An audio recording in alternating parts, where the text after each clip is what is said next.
If you don't read the newspaper, you're uninformed. If you do read it, you're misinformed. What is the long-term effect of too much information? Information, I just need some information. I've been dying.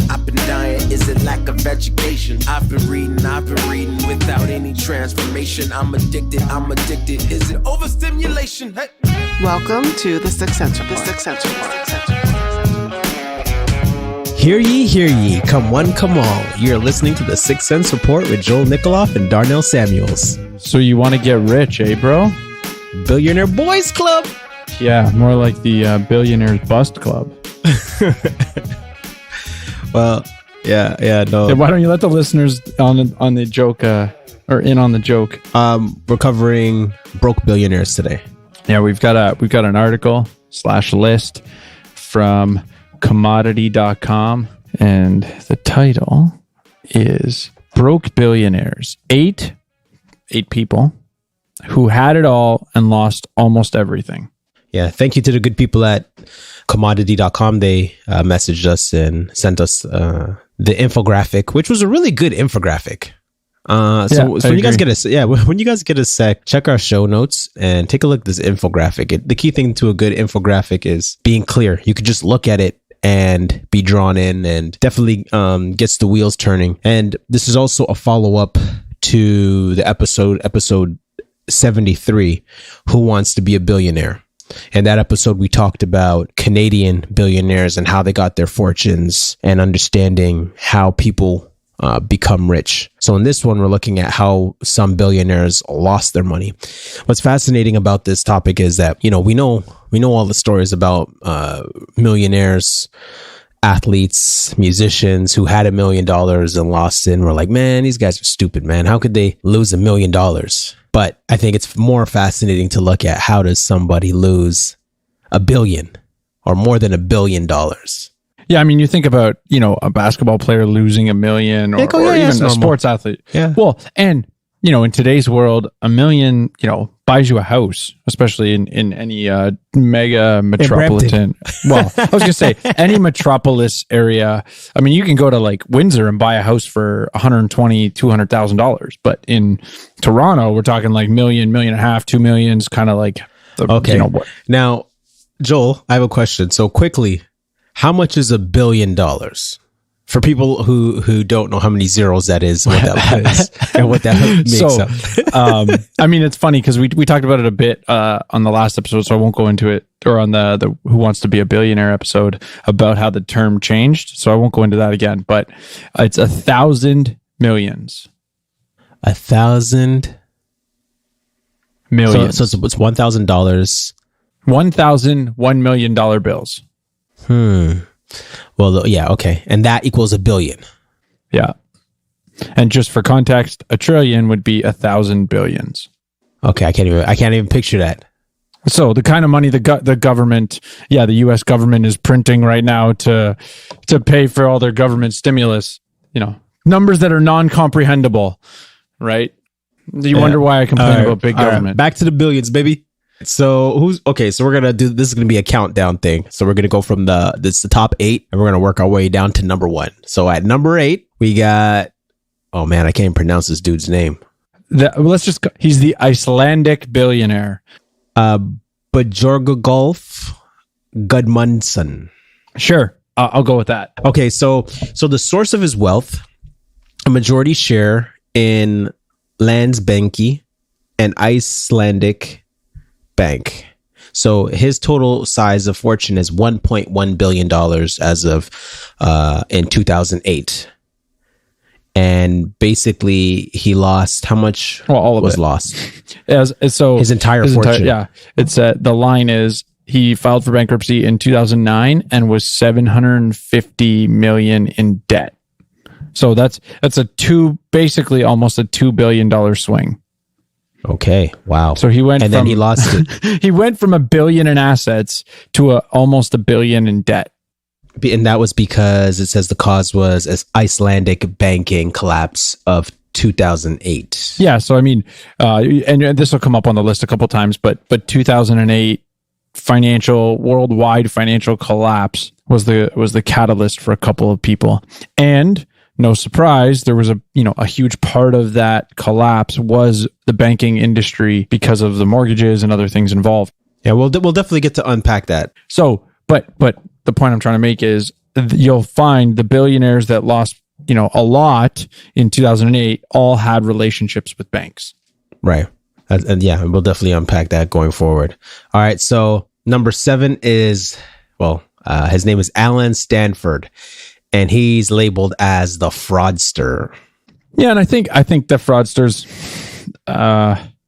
he's a fraudster, man. Yeah. I was going to say a well-fitting name of essentially he was running a Ponzi scheme. Okay. So yeah, his source of wealth was his real estate and insurance. And his total size of wealth was $2.2 billion. And he lost all of it, basically. Well, yeah. And he's serving a 110-year life sentence. Uh-oh.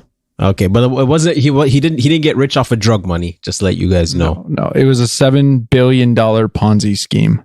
Yeah. Stanford Financial Group was revealed to be operating a Ponzi scheme. He was convicted of 13 charges, including fraud, conspiracy, and obstruction. Now, what's interesting is this. Stanford was the first American ever knighted by the island nation of Antigua. In 2006. Antigua. And I only highlight Antigua because one of our faithful listeners is from Antigua. What up, Brad? What up, T? So Brad's just like, he's covering his face right now. He's like, what is this? What did my country do? Yeah, I know, but don't worry about it, Brad, because in 2010, his knighted was revoked in 2010. So that's all good. It also shows that Stanford was the largest private employer in Antigua.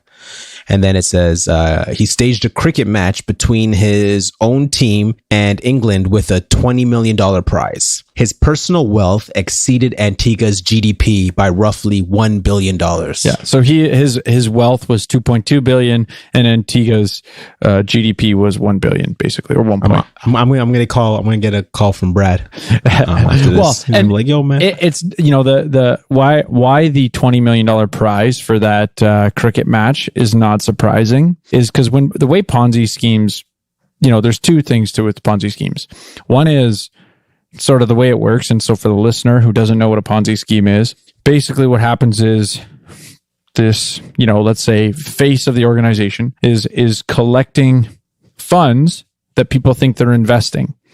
But the way that they, get more people to come in is that they actually start paying out returns with new money. So rather than actually investing these people's money and growing it and building wealth, they create a false perception. When new money comes in, they use the new money to pay the old investors so that they think they're getting a return and they think they're getting profit, which then causes them to bring more people in. And so why is this $20 million cricket match relevant? Well, because part of it also is the persona that this guy's making so much money. So they just start throwing money around. Well, one, they don't really care because it's other people's money. And I mean, you must have a little bit of, mental dissonance or cognitive dissonance where you're like, I don't know, man. I would feel like such a fraud trying to pull this off, especially like because you're an honest guy. But I mean, like, how do you live your whole life spending other people's money and not thinking at some point in time, this is going to come back on me? Like, I don't understand how you can run a Ponzi scheme and not be afraid or fearful that at some point it's all going to collapse. Like, it's inevitable. Like, I don't know. At some point, someone's going to say, hey, where's my money? And you don't have it. Well, you know what? But because on the infographic, they have a pyramid. And so I guess for me, I thought it was a pyramid scheme, but those aren't the same. No, right. So, but yeah. What is for those who may get it confused like me? Okay, well, what's a pyramid scheme? So people call a pyramid scheme is usually they're referring to a multi-level marketing. And without getting too much into it, multi-level marketing sort of has two tiers. You get paid commissions, but where you make more of your money is by bringing more people into the pyramid who are going to do commissions as well. And so I guess, from the outside, it's a little bit the optics don't look good. In general, this applies. There's nutritional companies. To be honest, there's a nutritional company I've bought products for years. That's essentially a multi-level marketing company. I like their product. I don't sell any other product. I don't do any of that stuff. And so, it's a pyramid scheme is just, it's definitely different. It has some similarities in the optics to a Ponzi scheme, but everything I would say is above board. It just has a bit of people are weary of it and they think it's sketchy, and I'm sure some of them are a little more sketch than others, without getting into too much detail. Yeah, but where the pyramid scheme fails is like you have the guy at the top. You mean the Ponzi scheme? No. This is for the pyramid and how it falls apart. Because it's one thing, you have the one guy at the top who recruits his 6 people, and then those 6 people each have to recruit another 6. And the key thing is when you recruit them, they have to bring in a particular amount of money to compensate the guys who brought them in. But the more people you try to bring in, the further it expands, the more difficult it is to get people to maintain the financial requirements to support everybody else, and it always falls apart. So, but the guy at the top, by the time it falls apart, the guys at the top is got what he's gotten and he's out. Yeah, and that's where the multi-level marketing companies generally have products that are being sold as well, and so that's what sustains those. Let's say a pure pyramid scheme in terms of the way you're talking about does fit a little bit more like a Ponzi scheme, but the Ponzi scheme is where you would use new people's money to pay old people, as opposed to let's say in a pyramid scheme where there's products involved. You make a commission on the fact that you brought somebody in, because when they came in, they had to buy a bunch of product, as opposed to give you money for an investment that doesn't actually exist. Yeah. We're gonna put a link to the difference between the two in our show notes. So it's a really good video, so check it out. So yeah, that's what those things are. When I first heard the pyramid and all that stuff, I thought of or not pyramid, but Ponzi schemes. Somebody brought up to me partner money. Well, Jamaicans call it partner. Trinidadians call it susu. You know what that is, Joel? I have no idea what you're talking about. Oh my gosh. And you're the accountant. Well, when you say partner money, I think of like, the investors in a project put up capital for the project itself to try to... Yeah. But okay. my grandma was running one of those. Okay.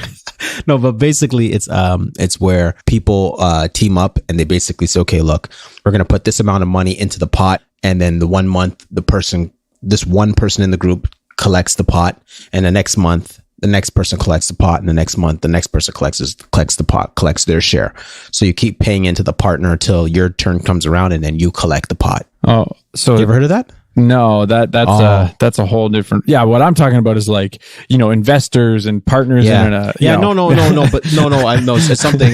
It's something that happens in the Caribbean, maybe in the African community, but I know in the Caribbean community, partner money, susu, is something that happens. But of course, everybody has their partner horror stories. If you got any, send them in.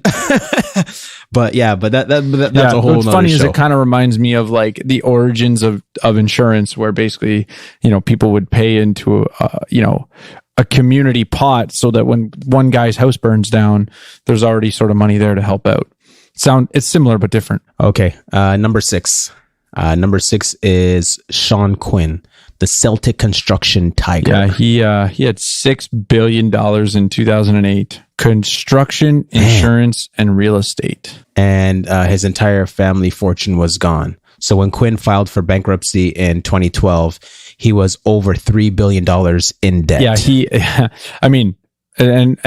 I'll go into it on this one, but most of the time in this one here, it says, as of 2015, however, Quinn has been discharged from his debts, which essentially means he filed for bankruptcy. And at the very end, it says now he's left with $15,000. So, the thing to note is that when he was making $6 billion, there was probably people coming up with him that were also making money. Those are the people that are, at the end are stuck with that debt that he owes them that he doesn't end up paying.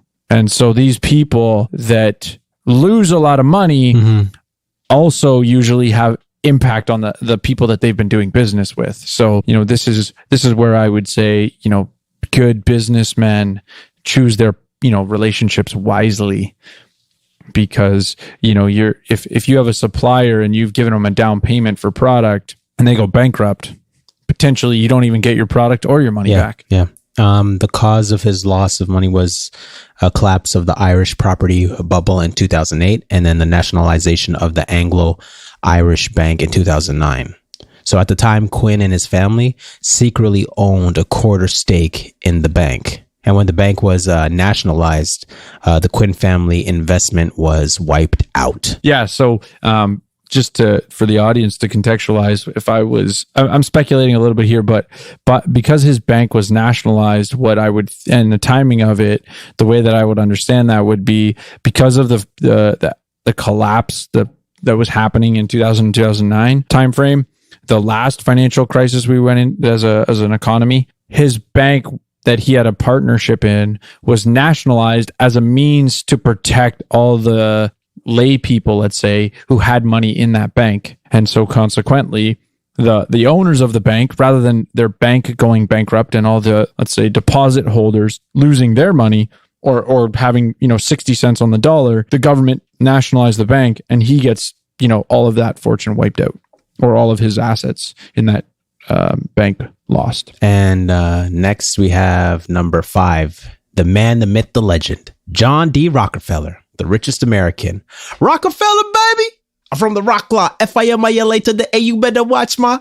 Sorry, that was Are you channeling Jay-Z? I know, I'm channeling my inner Dame Dash. Come on, man, we gotta change the game, man. I'm tired of these culture vultures, man. These culture vultures. Rockefeller's an interesting name. If anyone who's ever, let's say, delved into a little bit of the conspiracy theory stuff at the elite level would know the names Rockefeller and Rothschild. What's crazy about, so he lost his money in the Great Depression of 1929, and he lost $700 million in 1920, which works out to $10 billion today. What's crazy is that was only 1/36th of his wealth. So in total, he had $360 billion in 2015 dollars. In 2015 dollars, $360 billion. And in 29, the equivalent. So of that $360 billion in 1929, he would have lost only $10 billion. So you know what's crazy? Yeah, some of our listeners don't even have $360. Yeah. I mean, man, you say that, but what's crazy is I think the stat is something like 50% of the population couldn't even handle an unexpected $500 expense, right? There's a crazy stat, which basically means most people are living paycheck to paycheck. Money comes in, goes and pays the mortgage. Money comes in, goes and pays the rent, or pays their car payment, pays their, TV payment or whatever, right? They're just, the money is such a system of in and out, in and out, in and out, that they can't handle, blips, and he basically built his wealth off of oil. Yeah. And that's, his companies would have been, or are modern day companies that were originally part of Rockefeller's Standard Oil are ExxonMobil is the one that I think most people would know. It looks like they're Exxon is what I know. And now here's something for the believers out there. So he's a religious man, and Rockefeller tithed 10% of his earnings. What church did he go to? Well, and I would say, good question.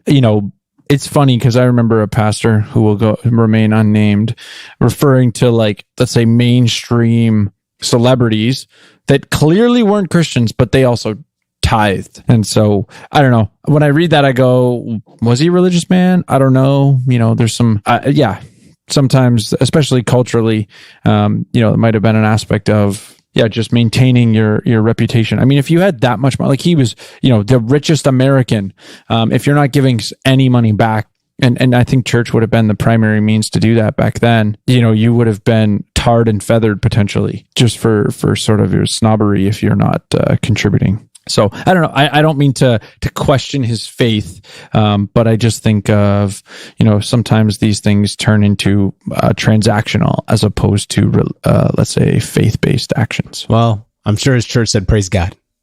They were praying over that tithe on a regular, because obviously, God can use, let's say, unholy motives for why they give money, and he can still do his work. Right? Fund must have been blessed, man. A welfare system in the church. We're like, all right, man, you're out of work, man. But anyways, no worries. I know, no worries. Bishop Rockefeller got you. All right. So number 4, the Brazilian oil magnate Ike Batista. And he made his billions off of mining, utilities, and oil. His total size of fortune was $34.5 billion in 2012. Yeah, and I'm guessing there's a line here saying that he in 2007 he was leasing land several times the rates of other companies. So that would tell me, the biggest cause of his downfall was speculating that oil was going to continue to rise in a manner that didn't match up with what the reality was, and basically he oversold how easily and expansively the oil would be produced. So he overpaid for the land, it cost too much to produce the oil, and consequently he lost lots. So debts totaling 11 times the company's value. Whoa. Yeah. And that was, so total size of his wealth was $34.5 billion. And how much was lost? He had a net worth of negative $1 billion in 2014. Wow. So a $36 billion swing. Wow. Broke, busted, and disgusted. Number 3 and number 2 lost their money for the same reason, but let's go one at a time. So this guy is, I'll let you say his name, Joel. So he's Japanese youngest self-made billionaire, Yasamitsu Shigeta. Shigeta, sure. He had 42 billion around 2000, and what's crazy is because he was from how do you make his money? How do you make his billions? The .com bubble, or the .com and mobile phones or .com rise. Sorry, say that again. Also mobile phones. How he made his money.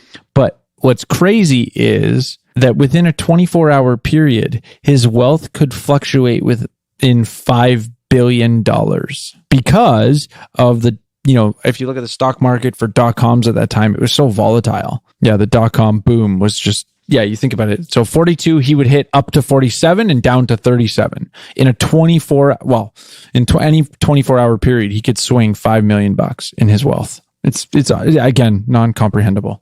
And technically this was the Japanese IT bubble, but okay. And then we have number 2, the Bill Gates of Japan.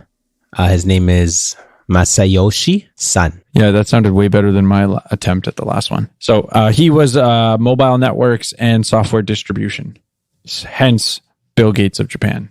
And his wealth was $78 billion of them dangs. Now his tech bubble was in the 90s. The previous one, I think, was the 2009 or the 99 2000. So 10 years prior was this Bill Gates of Japan. Okay, and how much did he lose? So he had 78 billion, and he actually only lost 70 billion. Oh wow! Which means he retained 8 billion, and we actually didn't say it on the last guy. The last guy retained about $1 billion. But you know what, Joel? You know what? And I guess we went through like the first sets. We went through the 7, and I guess most people are listening, and I'm thinking to myself, I'm like, okay, so if I have like $50 billion in my mind, I'm like, yo, man, let me set aside at least $1 billion in case something goes down. I don't know. Well, yeah, and so I mean, let's like stuff under a mattress or something. Yeah, there's an investment tip that I've heard. So let's say you buy a stock for $500, and all of a sudden let's say in March you saw that the stock market tanked, and you're like, okay, I'm going to throw $500 in that stock, $500 in this stock, and so on and so on. As soon as that stock, let's say that $500 turned into $1,200. The like investment advice would be take your original $500 out and then just let it ride. Or, in a sense, now you've got 700, like I said, it went from 500 to 1,200. So you take out your original 500, you bank that, and now you've got 700 in there that technically, if you lost it all, you just you lost all your profit. You didn't heard that, Micah?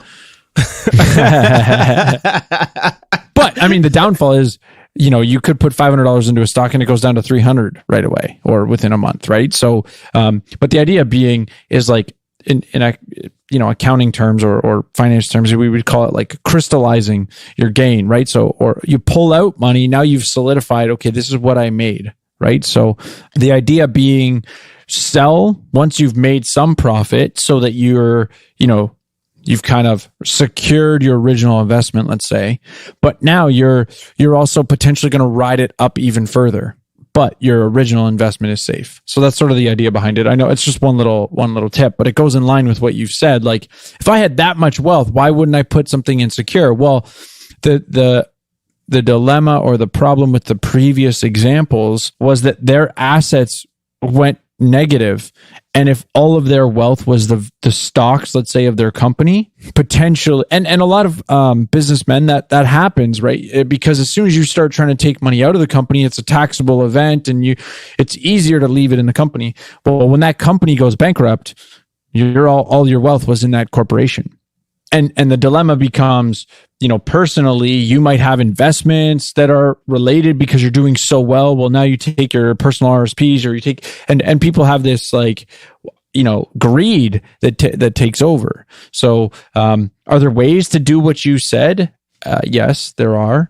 But I also think, for so many people, the greed, and also sometimes situationally, it just prevents, it's a little bit harder to actually execute. But it is sort of a wise idea to sort of have a secure component to your investment portfolio that even if everything else went bankrupt, you're protected. And I could speak to a couple of those things, but that's getting a little bit too accounting technical. So I won't go down that road. But yeah, no, that's good. The last one is your drum boy. Roll, drum roll. You got to give a drum roll. The Golden King. The Golden King. Weak. I know, Mansa Musa I, a black man. Ooh, no big deal. Finally. All right. So a black man who's getting money besides Puff. So that's a good look. So what's the stats on Mansa Musa? So he's from the 1300s, which I would presume there's an aspect of speculation here because our records are a little bit, farther removed from the previous 8. But he was, in today's dollars, roughly he would have had 400 billion, and he lost all of it. Or sorry, within 2 generations of his death, the vast majority of his wealth had completely disappeared, and the cause was war. Yep. He built his wealth off of cola nuts, ivory, gold, salt. So, sorry, and there's another thing, fact here. In the 1300s, Mali produced approximately half of the world's gold and salt. Yeah, and so that would say, there's an aspect, remember, he was a king, so when we attribute it to him, there's a different sort of world that he was living in, compared to the capitalist, free market-ish scenarios where everyone can start their own business. The king controlled everything, right? Yeah. Oh, actually, what's a fun fact is that he rose to be king on the throne after his brother went on an excursion at sea just to basically sail the seas, and his brother never came back. Of course, he left with a whole fleet. But he never came back, and nobody knew what happened to them. So eventually he became the king. So he was a ruler of the Mali Empire in West Africa from 1312 to 1337.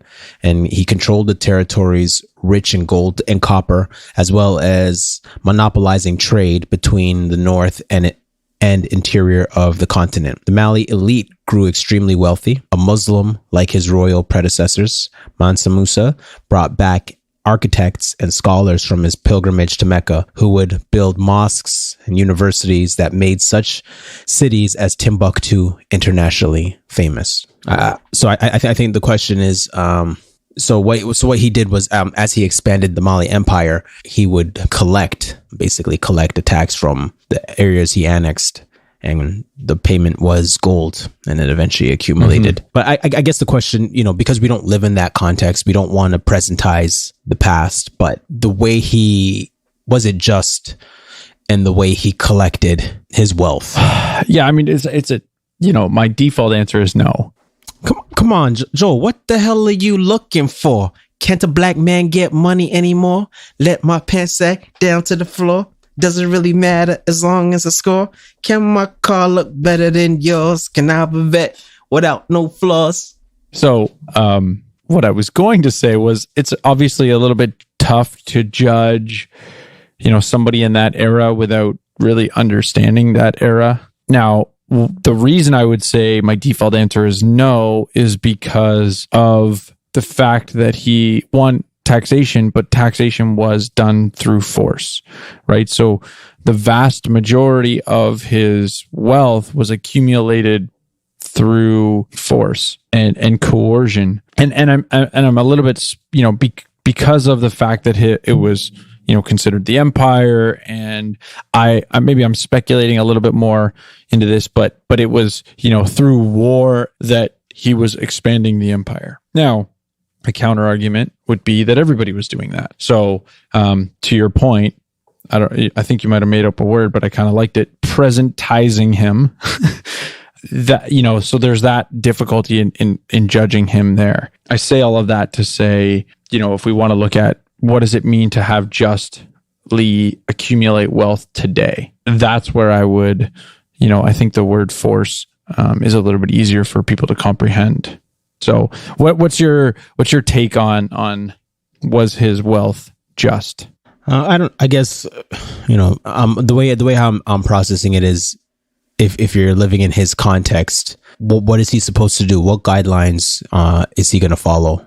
Mm-hmm. And so you got to do what's best for yourself and for your people and for your empire. And yeah, so you only do what comes natural for men to do. And that's for those at the top to dominate. You got to do what you got to do. And so now, of course, I think there's still some financial savvy that he was moving with, and also his philanthropy and building universities and so forth. He only did what he knew what to do.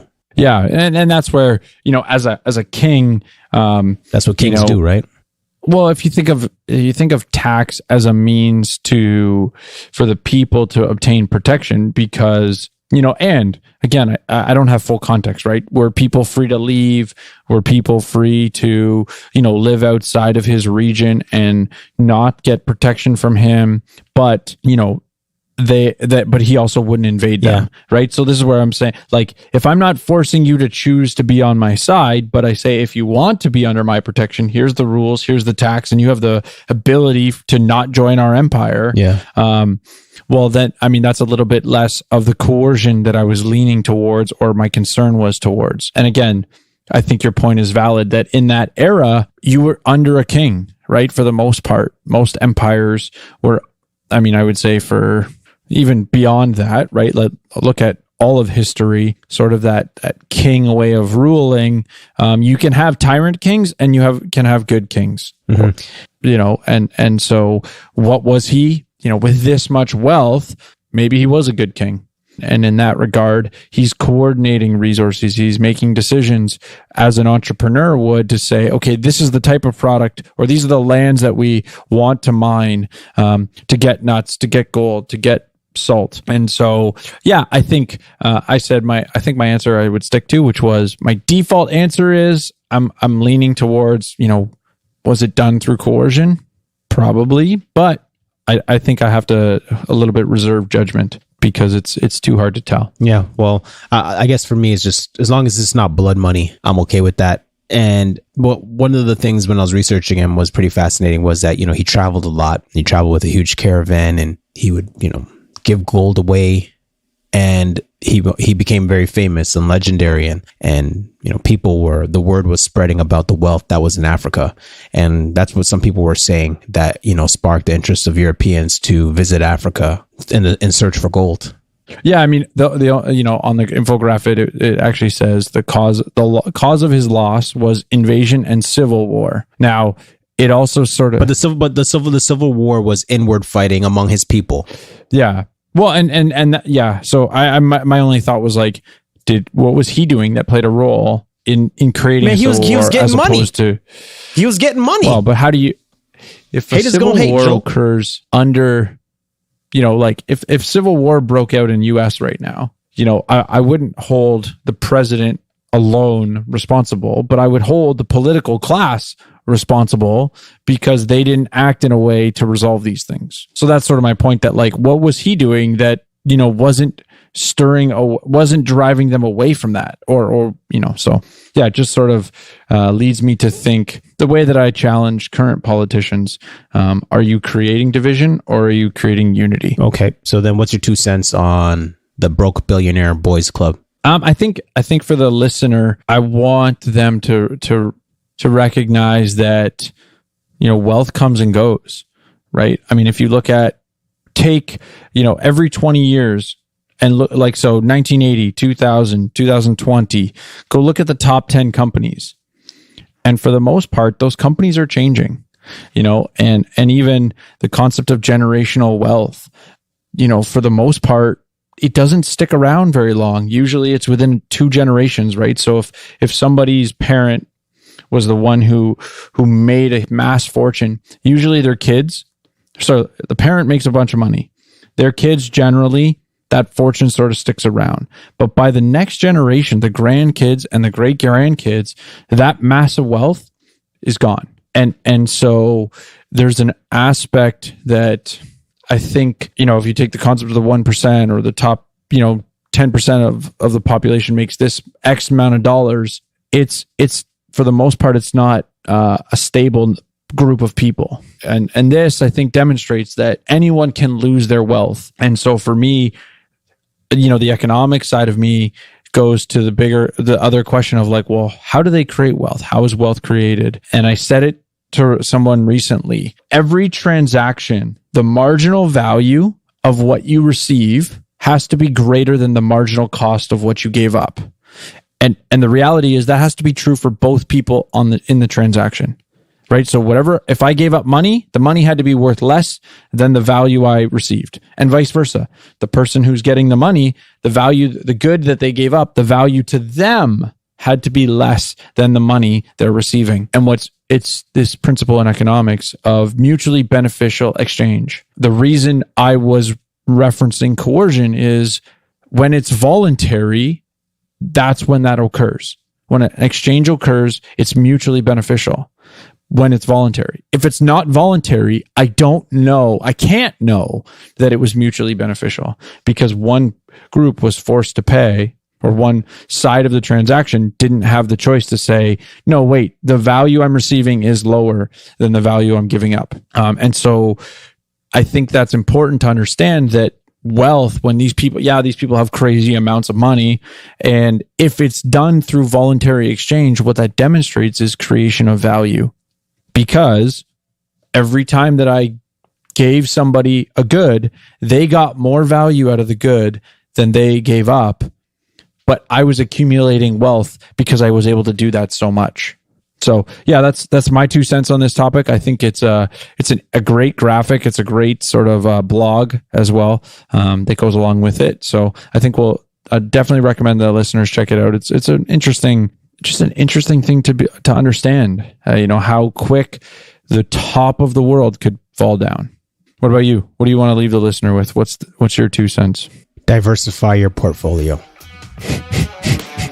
6 cents makes change. But you heard me? Does that make sense?